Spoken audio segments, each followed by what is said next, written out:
ఇది అర్థం చేసుకోండి. ఎన్ని ఓట్లు పోలయ్యాయి అనేది చూస్తే మనకు అర్థమైపోతుంది. 5 నుంచి 8 వరకు, ఈ 5 నుంచి 8 వరకు 33,067 ఓట్లు పోలయ్యాయి సార్ రాష్ట్ర వ్యాప్తంగా. ఏది పోలింగ్ ముగిసిన తరువాత అదనంగా క్యూలో ఉన్న వాళ్ళు వేసింది 5 నుంచి 8 వరకు 33,067 ఓట్లు వేశారు. కానీ అనూహ్యంగా 8 నుంచి రాత్రి 11:45 వరకు 34,63,767 ఓట్లు పోలయ్యాయి. ఇది ఎలా సాధ్యం?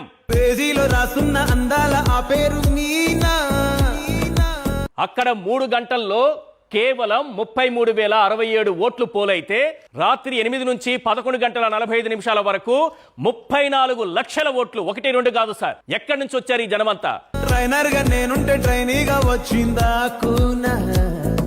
ఎవరు నొక్కారు ఈవీఎంలను? ఈసారి ఇంకా అద్భుతం. 11:45 నుంచి అర్ధరాత్రి 2 గంటల, అర్ధరాత్రి దాటిన తర్వాత 2 గంటల వరకు నమోదైనటువంటి ఓట్లు ఎన్నో తెలుసా? 17,20,278 ఓట్లు వేశారు సార్. పోలింగ్ ముగిసిన తరువాత, సాయంత్రం 5 గంటలకు ముగిసిన తరువాత రాత్రి 2 గంటల వరకు మొత్తం అదనంగా వచ్చి పడ్డటువంటి ఓట్లెన్నో తెలుసా? ఈ దేశంలో ఏ రాష్ట్రంలో జరగని విధంగా 51,83,249 ఓట్లు అదనంగా వచ్చి చేరాయి. దాదాపు 52 లక్షల ఓట్లు. పోలింగ్ ముగిసిన తరువాత పోలైనటువంటి ఓట్లు 52 లక్షలు.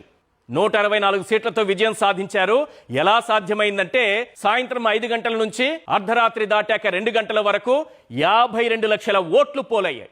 ఆంధ్రప్రదేశ్ లో మళ్ళీ జగనే గెలిచి ఉండాలి ఈవీఎంలు మేనేజ్ చేయకపోతే అనేది.